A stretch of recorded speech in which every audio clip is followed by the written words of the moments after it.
التوب فايف اللي عملته سيتي بيور ازار اني اخترت الخمسه هذوك. سيتي بيور ازار، تصدق ما تصدقش امورك انت حر. تحب نحلف لك كانك مسلم نحلف لك، تحب نقول لك صدقني كانك اتي تصدق. اموركم معناها ولا امورك از يو لايك. انا قلت لك خمسه هذوكم سيتي بيور ازار. فيديوهات دراكو مسروقة. فممكن كان تفرجت على فيديو من فيديوهات دراكو وعجبتك اللي راهو الفيديو هذيك طلعت مسروقة. دراكو يسرق في الفيديوهات من اول ما بدا الشين نتاعو من 2013 حتى التو. عندي الادله باش نوريها في الفيديو هذه، خاطر الاتهامات اللي قاعد نجيب فيها مش هكا بتاع تفدليك ولا بتاع هكا طلع لي من السماء. عندي الادله باش نثبتها والكل محطوطين في الفيديو هذه. اما جوج حاجات باش تاخذهم في الاعتبار. الحاجه الاولى كاين تلقاو فيديو من الفيديوهات هذوكم معناتها فيديوهات غير المحطوطين في الليست هذه، حطوها في الكومنتات ولا ابعثوها لي بار فيسبوك. عمالي ديجا الفيديو ذي طويله وفيها برشا اكزامبل من الفيديوهات اللي سرقهم، اما ماذا بيا الليسته كامله وما نجمش نلقاهم الكل. ديزولي اما معناتها حسب القدرات نتاعي ديجا هما بزايد معناتها تو، اما حسب القدرات نتاعي هذوما اللي نجم تلقاهم. حاجه ثانيه الفيديوهات الكل اللي عاملهم محطوطين الكل في الديسكريبسيون. كانك مش تصدقني ولا شاك في الكلام اللي يقول فيه ولا تقول راهو بالك شي زيد حد قاعد يزيد فيه حاجه في المونتاج. اي فيديو باش نجبدها لهنا يعني الفيديو المحطوط من عند دراكو ولا الفيديو الاوريجينال معناتها من عند اي جي ان من عند ماشينيما ما عندي شركات اللي صنعهم منهم كلهم في الديسكريبسيون. غير هذاك نقول لكم تحبوا تجيبوا شوش تحبوا تجيبوا ماكله تتفرجوا عليها، اما فما امكانيه راهو باش تبداو تكرزوا. نبداو بالفيديو الاولانيه. الفيديو الاولانيه هي NBA 2K14 ريفيو تعاملت نهار 18 اكتوبر 2013، سرقها من عند اي جي ان وسبونسر نتاعو هو كولتر جيك بوانتيان والبارتنر نتاعو اس بي اس انفورماتيك. خاطر ما يزيدش اللي زاد يسرق فيديو يزيد لازم يخلص عليها. باش نوريها لكم الفيديو والكومباريزون ما بين الزوز في لحظه برك، اما جوست ملاحظه. انتوما باش تلقاو لهنا تلقاو اللوغو نتاع اي جي ان. نورمالمون الاي جي ان حاطه الاسم نتاعها محطوطه على الجنب على اليمين نتاع الفيديو باش هكا باش توري نحن اي جي ان صانعينها، وراو كان اي واحد يشد تيليشارجيها هاكا موري راهو نحن صنعناها. اش عمل لك الميبون دراكو؟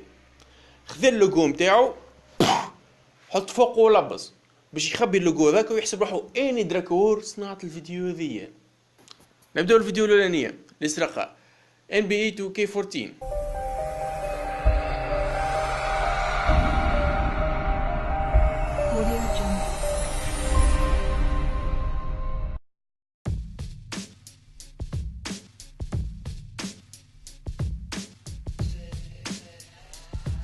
With another incontestable season in the pro basketball, you don't expect the NBA series to take the ball.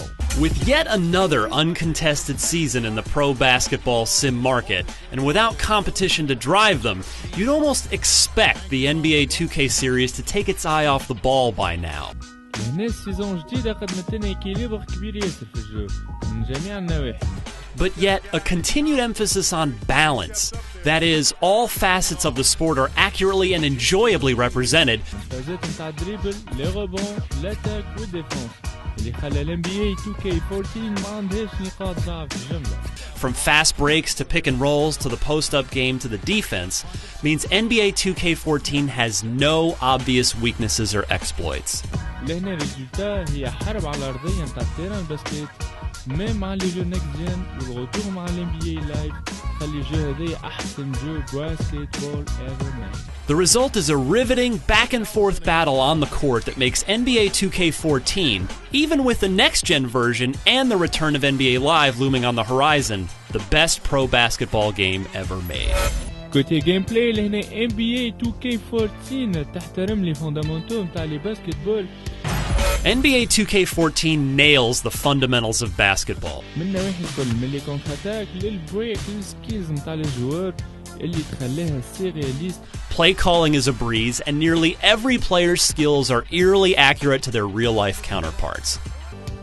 À la fin du jeu نقول لكم كونكلوزيون اللي البريزونطاسيون نتاع الجو طير على الاخر، الجيم بلاي عالمي، الكنترول ياسر طيارة، وعندنا في الاخر لو مود جوردن اي سوبيريور مود لبران جيمس لبران اللي هو موجود في 2K13 و12 موجود حتى في الفوز.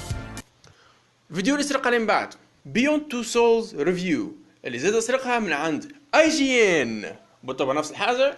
خذا اللوغو نتاعو ولبزوا فوق اللوجو نتاع اي جي ان. اتعملت الفيديو ذي نهار 13 اكتوبر 2013. سبونسر نتاعو culturegeek.en والبارتنر نتاعو اس بي اس انفورماتيك.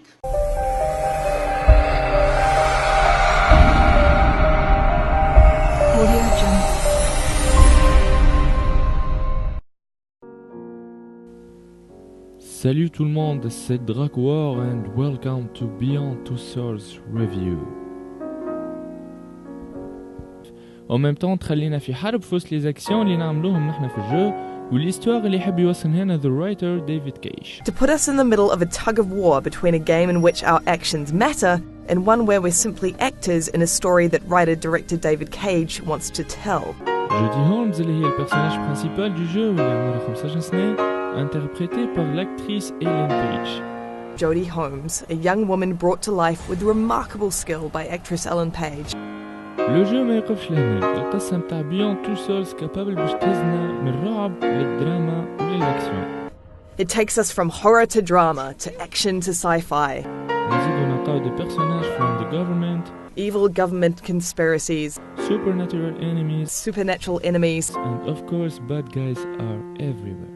and cackling bad guys from distant climates abound.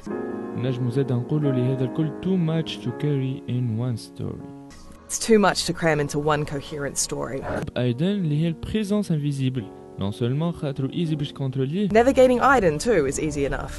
تنجم ترد الوقت يمشي برا لونتي كي تبدا تتعارك. Time slows down during physical fight. Alors, une page de performance, graphisme, طيارة، لي شوا اللي تختارهم ما عندهمش امباكت كبير، سيستم دو كومبا ضعيف. الفيديو اللي سرقها لي من بعد باتلفيلد 4 ريفيو تعملت نهار 7 نوفمبر 2013. سرقها من عند السينما خاطر هو في السرقه نتاعو ما يسرقش كان من بلاصه برك، ديما يسرق من برشا بلايص مختلفين باش انت ما تجيبش الدل. هذاك علاش فما تخبيث في السرقه نتاعو. سبونسر من عند culturegeek.en خاطر لازم يعمل ماني من السرقه نتاعو. والبارتنر نتاعو تي ان دي جيت و اس بي اس انفورماتيك.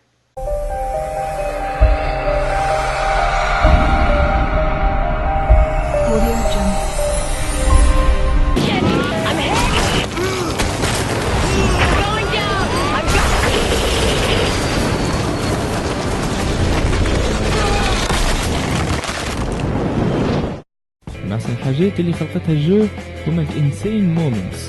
Battlefield always produces those insane moments. اللي تفرقع فيهم جيت ولا طيارة بطريقة اكستراوردينير. The ones where you ramp your tank off a small hill only to ram right into a low-flying jet and explode in a totally awesome way. ولا تبدا تلعب انت وصحابك في ماب كلها ماء اللي ما نشوفوش هذا ديما في اللي جو. Imagine an entire map flooding with water, sending both you and your opponent scrambling for dry ground so you can get back to killing each other. وي ماناش قاعدين نحكيو على سامبل جو، نحكيو على الريفوليسيون. Yeah, I'm referring to Levolution. وفي الحقيقة الجو هي أكثر من بيلدينغز يتيحوا يتحطموا اللي probablement شفتوها وجربتوها أول حاجة كي لعبتوا الجو في الفيرسيون بيتا. It's much more than just buildings falling over, which may be what you're expecting if you saw the E3 demo or played the beta. الكونسيبت لارج وصغير في الوقت. The concept is both large and small. الإكسبيرينس الجديدة اللي باش تعيشوها هي زادة اللي بريسك أي قطعة في الجو من باتيمون تنجم تتكسر. You experience it most often in small-scale destruction. Almost every piece of cover in the game is destructible. يعني كي تسمع حس ولا تشوف صاروخ جاي في الاتجاه متاعك ما غير ما تتخبى ورحيد على خاطرك باش تتفرقع انزوية. One second you think you're untouchable and then a rocket completely evaporates all cover around you, leaving you as naked and exposed as a newborn baby. En plus de ça تنجم تشوف الماب من الفوق فيو دوازو وتعطي لي زوردر على أنا بقى يهبطوا صاروخ أو بيان يعملوا عليها تاك. When you become commander, you get an overhead view of the entire map and issue orders to squads. في باتلفيلد 4 نلقاو المود ملتي بلاير نتاع باتلفيلد 3 متطور بالكدا. هي ديجا قبل وترتيرها خلي توا. Battlefield 4 is a top-to-bottom improved multiplayer experience over Battlefield 3. And Battlefield 3 was damn good, so that's saying a lot. في الكومباني باتلفيلد 4 تعطيك 7 areas اللي تخليك فيهم ليبر كيفاش تنظم على الزنمي نتاعك بكل حرية. Battlefield 4's campaign contains several open areas that give you the freedom to engage your enemies how you choose. خليك زادة تلعب بكل ذكاء وبكل سرعة في الإليميناسيون تاع لي زنمي نتاعك اللي ما كانتش موجودة في باتلفيلد 3. It makes you play smart and fast, which is worlds apart from Battlefield 3. حتى السيستم تاع سكور اميليوري اللي يخليك تطلع في النيفو و تديبلوك لي زارم فيت في selon votre classe bien sûr. Even the scoring system is a good addition, allowing you the chance to unlock guns based on your performance. برشا سرقة برشا سرقة برشا سرقة برشا سرقة برشا سرقة برشا سرقة. اوكي اللي بعدها مازال اخرين. تونيفيجن لايف 2 ابيزود 5 فيها سرق فيديو من عند انبوكس ثيرابي. الفيديو ذي اتحطت نهار 20 نوفمبر 2015. ما حدش سبونسر، اما قال لك دونيت تبرع لي على جال سرقان الفيديوهات. بالحق قطعه هايله ياس، تو احكي لنا عليها دراكو. القطعه هذيا سيدي بن سيدك خذيت من احسن لي زونيفاسيون عام 2015، والقطعه هذيا اسمها Levitating Speakers. شنو معناتها Levitating Speakers؟ شوفوها مع بعضنا في الفيديو هذا. عسلامة مرحبا بكم الناس الكل، سي دراكو. الوغ نتقابلوا اليوم كالعاده والعيد في حلقه جديده من توني فيزيون لايف، والمره هذه جبت لكم قطعه اسمها ليفيتيتينغ سبيكر، معناتها بافلوات يطيروا في السماء. الوغ البافلوات هذوما متكونين من 3 قطايع، قطعه صغيره وين فيها لي بوتون دو كونترول، لي بري جاك اي ان كابل يو اس بي وين تنجم تشارجي الاغنيات نتاعك. Some buttons, power, phone call pickup and volume up and down. And then on the back, a micro USB port for charging and the 3.5mm jack. والقطعة الأخرى أكبر منها شوية، هي غوشارجابل وين فيها تحط البريز نتاعها. There's a USB port here. I assume that's going to be to charge up the speaker itself. القطعة الثالثة عبارة على سيبور باش تحط زوز قطع الآخرين فوق بعضهم يجيو اون سيمتري توتال. إلى هنا وين نشوف لو تور دو ماجي، نشوفوا اللي القطعة الصغيرة قاعدة تفلوتي على القطعة الكبيرة غراس ان شون مانيتيك. So this is to get it set up levitating. Oh. نعرفوا القطعة هذه تتشارج غوشارجابل. Rechargeable battery. تسبورتي الموسيك ستريمينغ اي سورتو تكنولوجي بلوتوث فيرسيون 4.0. It uses Bluetooth 4.0. الوغ ان شاء الله تكون عجبتكم القطعة هذه. ما تنساوش باش تتابعونا على tunivision.net/live. من بعد تونيفيجن لايف 2 ابيزود 7 ريفيو متاع كول اوف ديوتي بلاك اوبس 3. المره ذي سرقها من عند جي تي ريفيوز. الفيديو ذي تعملت نهار 25 نوفمبر 2015. فماش سبونسر، اما قالك تبرع لي خلينا نسرق فيديوهات. الوغ لو جو هذا هبط ما عندوش برشا، عمل له بوز، عنده فان كوميونيتي كبيره برشا. ليكم توا ان بتي ريفيو على الجو هذا.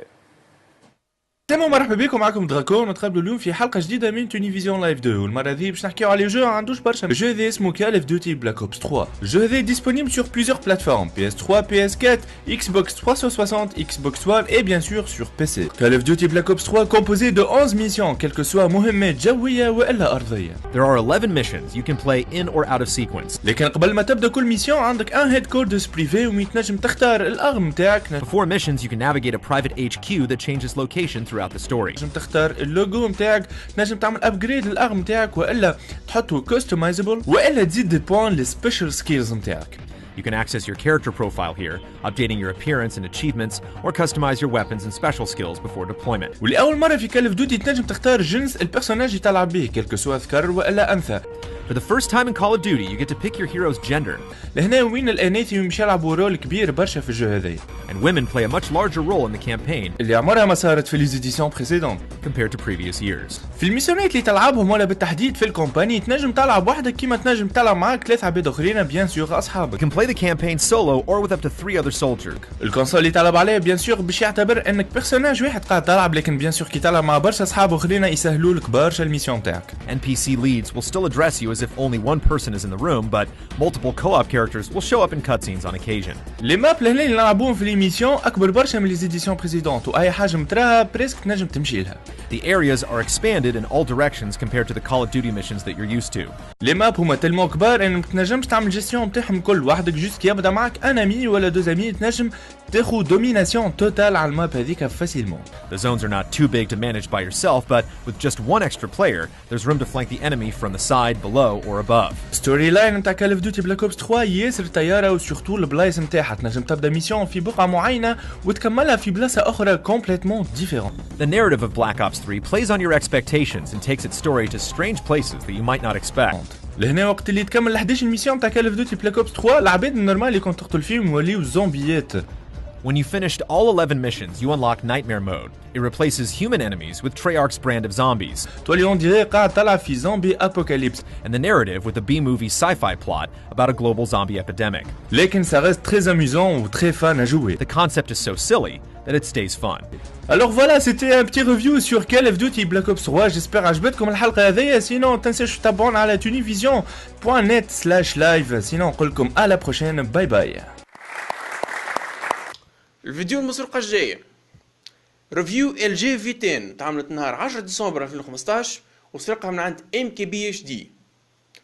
ما فماش سبونسر اما قالك دونيت تبرع لي.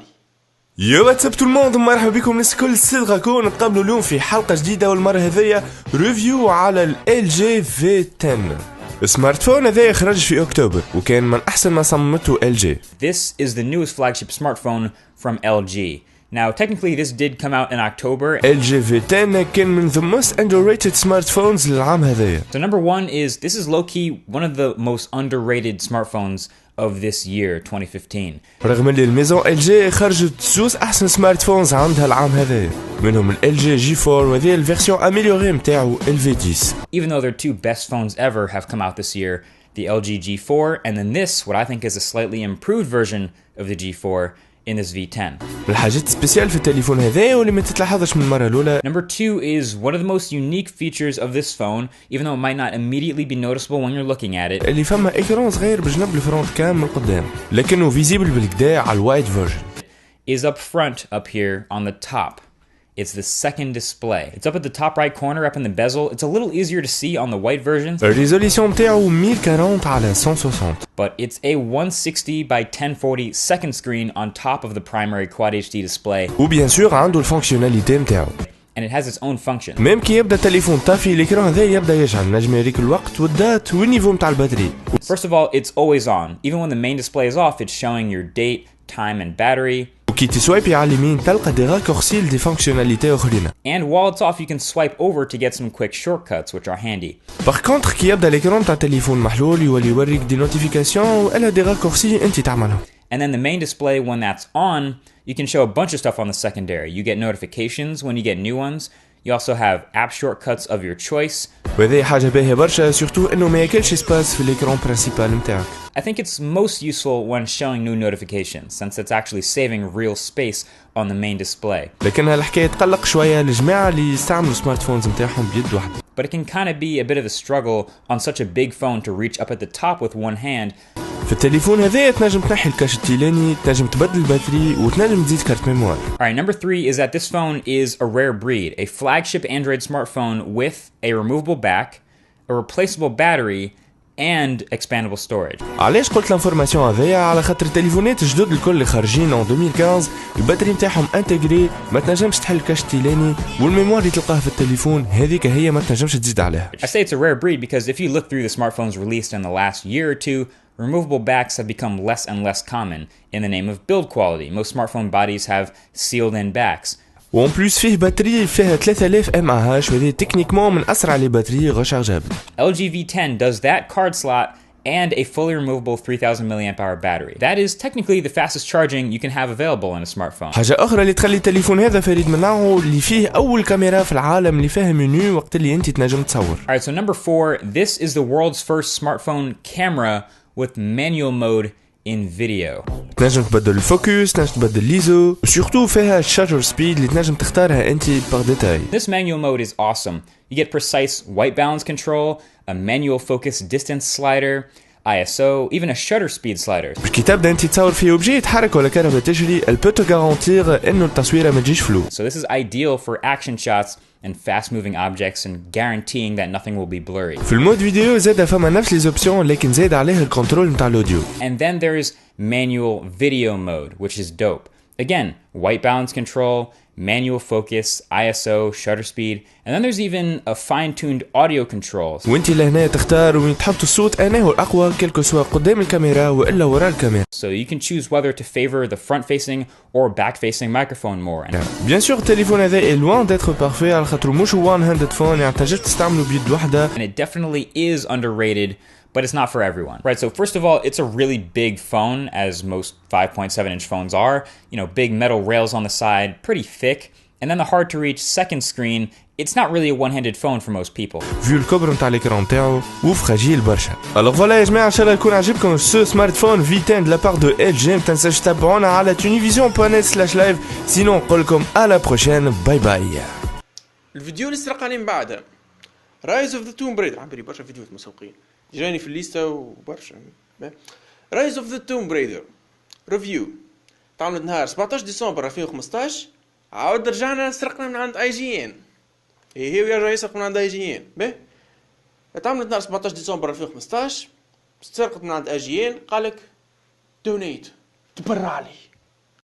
يو واتساب تو الموند، مرحبا بكم الناس الكل. سي دراكون نتقابلوا مره هذه في ريفيو جديد على جو اسمه رايز اوف ذا توم رايدر.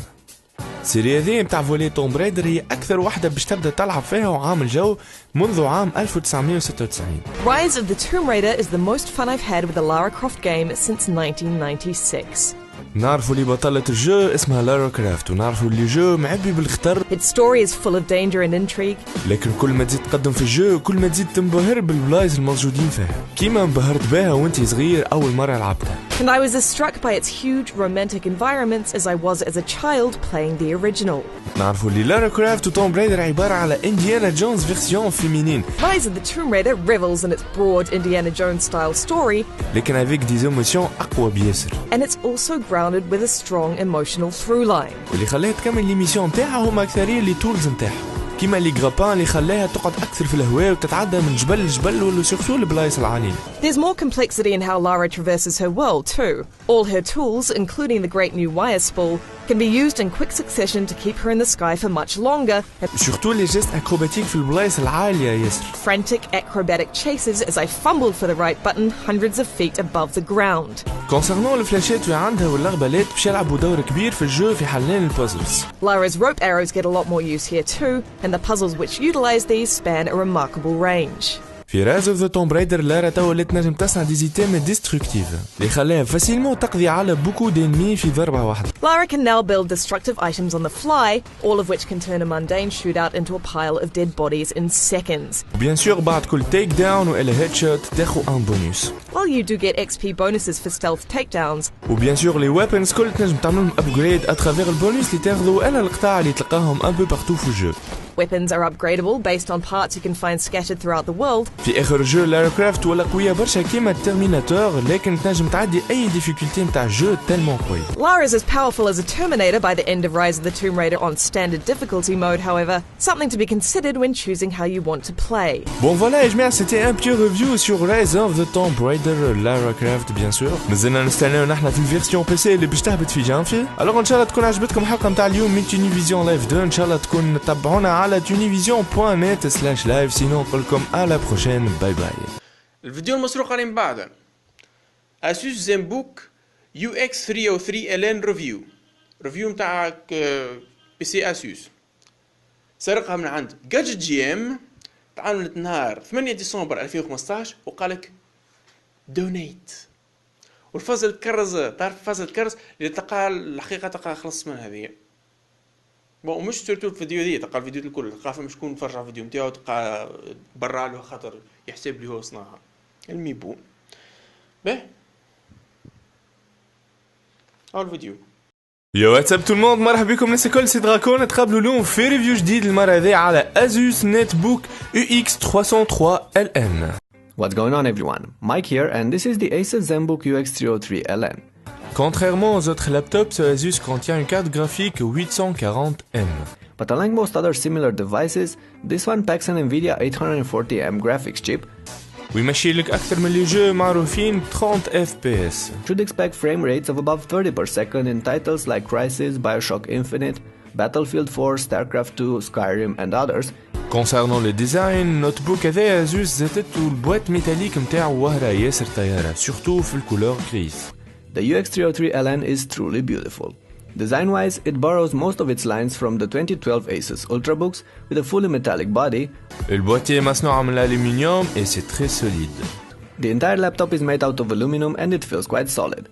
البي يتحل فاسيلمون وبيد واحدة. Screen can be easily lifted up with a single hand. Concernant les repos du poignet, نلقاو الحافة متاعهم ايغو شوية، لهذا يتقلق surtout في التريتمون دو تكست ولا كي تلعب في جو. Or the sharp front lip which aggressively cuts into my wrist when using the trackpad or the arrow keys. Ce notebook Asus est équipé d'un écran LCD 13.3 pouces يعني الريزوليسيون 3200 في 1800 بيكسل touch screen. The new ZenBook sports the same 13.3-inch 3200 by 1800 pixel touchscreen we've seen on the Lenovo Yoga 2 Pro. Concernant les couleurs, je pense que فما réglage ناقص على خاطر il manque beaucoup de couleurs sur Asus surtout في les jeunes. But the colors are way off, especially yellows which have a mustard-like tint. Espérons que في الversion الجاية Asus تخرج لنا un PC avec des couleurs complètes. There's clearly a calibration problem on this particular unit, so hopefully Asus will address it on the final retail versions. Concernant l'écran tactile, يولي يقلق شوية surtout فما برشا ضوء يبدا قدام الإكران. هكاك تصعب لك برشا l'utilisation تاع الإكران تاعك. And the glossy glass coating can be annoying when using the laptop in bright light. Alors là, parlons des choses sérieuses ونحكيو على الconfiguration تاع النوتبوك هذا Asus équipé d'un Intel Core i7 4510 CPU. Speaking of the configuration though, I do have the beefiest one here, with the updated Intel Haswell Core i7-4510U processor. Et concernant RAM, c'est 12 Go de RAM, 12GB of RAM. Le disque dur équipé d'un disque dur SSD 256 Go et la carte graphique bien sûr, c'est une Nvidia 840M. And the 256GB SSD plus the dedicated Nvidia graphics. Concernant le batterie, je dirais que تشد entre 5 و 7 سوايع في النهار. And that translates in about 5 to 7 hours of daily use. لكن هذا bien sûr في l'usage normal. My usage scenario keeps the laptop on balance mode. وهذا bien sûr كي تطفي اللومينيزيتي نتاع الكلافيي تحط 50% اللومينيزيتي نتاع الإكران وتسكر الويفي. With Wi-Fi on, screen on 50% and the keyboard's brightness at level 1. Alors voilà يا جماعة, j'espère عجبكم ce petit review sur l'Asus Netbook UX303LN. j'espère عجبتكم الحلقة نتاع اليوم من تونيفيزيون لايف. تنساوش تتابعونا على tunivision.net/live. sinon نقول لكم à la prochaine. باي باي. فيديو اللي من بعده Make your Android faster هبطت نهار 23 ديسمبر 2015 وسرقها من عند موبي سكراب. ما فماش واحد بتاع سبونسر اما قالك دونيت. يو واتساب تو الموند, مرحبا بكم الناس الكل, سي دراكو. الوغ نتقابلوا اليوم في ايبيزود جديده باش نعطيكم فيها كالكوز استيوس كيفاش ترد الاندرويد فون نتاعك اسرع. Hey guys, this is Karan Binani from Mobi Scrub, and in this video I'm gonna tell you how you can speed up your Android phone in 7 different ways. اول حاجه تنجم تعملها هي انك تنحي لي زانيماسيون نتاع ترانزيسيون الموجودين في المنيو نتاعك. The first way is by reducing the animation and transition effects on your device. وباش تنحي لي زانيماسيون هذوما لازم تمشي developer options وتديكوشها. So just go into settings, go into developer options. ثاني حاجه واللي هي حاجه راهو عاديه برشا موجوده بريسك في السمارت فونز عندنا الكل, هي الويدجتس. قله نادره وين اليوتيليزاتور يستعمل الويدجتس الموجودين في البيرو نتاع السمارت فون نتاعو. لذا دو بريفيرونس اذا كنت مش قاعد تستعمل فيهم تنجم تنحيهم انتيرمون من الاكران. The other way to do is removing widgets. حاجه اخرى تري امبورطونت هما لي زابليكاسيون المحلولين في السمارت فونز نتاعك اللي ياكل برشا من الرام. لذا دو بريفيرونس انك تمشي للرام ستاتيو نتاعك وتلقاهم في الرام مانجر وتكليكي على الكلير ميموري. هكاك وين تليبري لك مينيموم دو 200 à 300 ميجا بايت اللي يزرب لك التليفون على الاخر. Now there's obviously Task Manager. Tap and hold your home key. Go into the Task Manager and then there you go, your RAM. It says 1 GB used out of 1.35 available RAM. You can obviously clear it.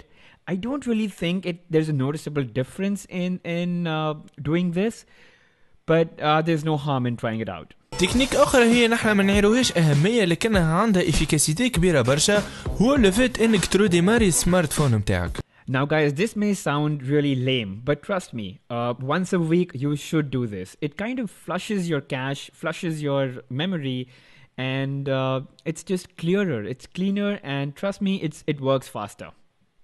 على خاطر كي تريديماري سمارت فون نتاعك لي زابليكاسيون اللي فيه الكل يتسكروا ويتحل من الاول وجديد، ما فيه حتى ابليكاسيون محلوله ويبدا خفيف اموره 5. الوغ فوالا يا جماعه، كان عندك ان سمارت فون اندرويد ورزين برشا، فوالا كيلكو استيوس باش تردوا خفيف. انا بيرسونيلمون استعملتهم والسمارت فون نتاعي خفيف بالكدا، الوغ ننصحكم انكم تجربوهم. الوغ فوالا جيسبر عجبتكم الحلقه نتاع اليوم من تونيفيزيون لايف 2. ما تنساوش باش تتابعونا على اللايف www.tunivision.net/live. سينو نقول لكم à la prochaine، باي باي. الفيديو مسروق اللي نبعتها اساسن كريد كرونيكلز انديا تعملت نهار 12 جانفي 2016، وطلع من سرقها من عند يوبي سوفت. طول من عند يوبي سوفت.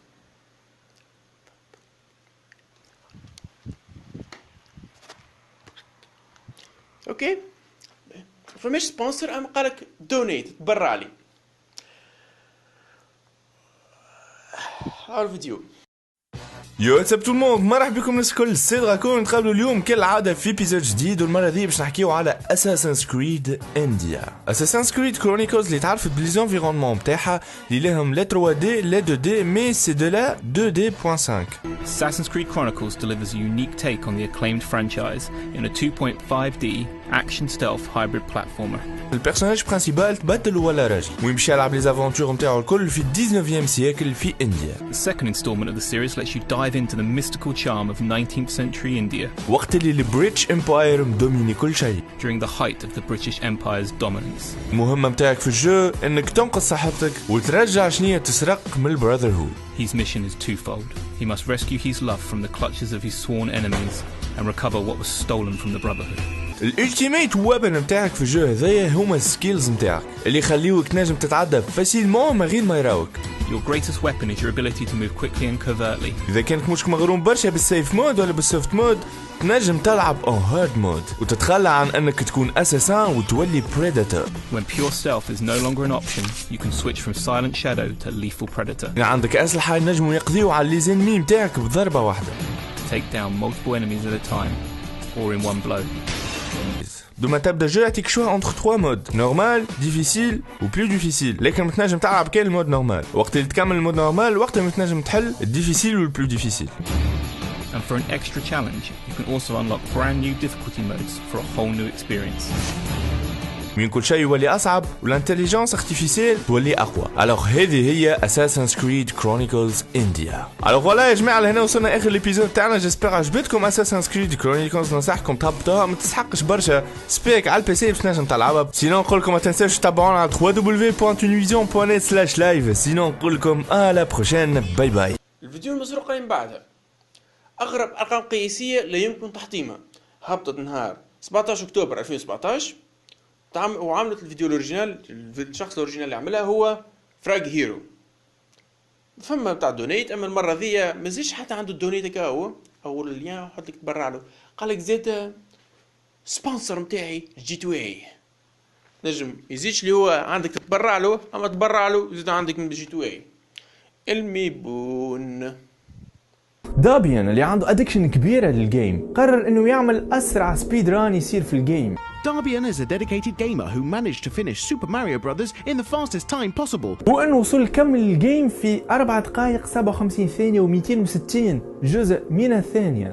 4 minutes and 57.427 seconds. قرر انه يحطم الرقم القياسي اللي هو بيدو عمله. Some time ago he wanted to prove his skill by breaking even his own best score. وذاك بعد لونترينمون سنوات وسنوات باش يوصل يطيح جزء من الثانية من الرقم القياسي العالمي متاعو. Being so keen on establishing a new world record, Darbian practiced for several years, each time managing to shave off just half a second from his previous best. وهذا اللي خلاه يعمل أسرع سبيد ران في العالم في الجيم.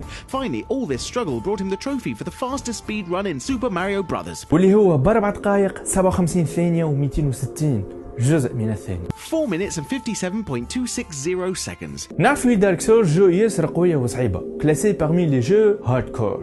As we all know, Dark Souls is an immensely hard to beat game. بنجامين جرين هو كنديان جيمر، كمل الجيم ب9 different controllers. So you can imagine how challenging it is to play with 9 different ones.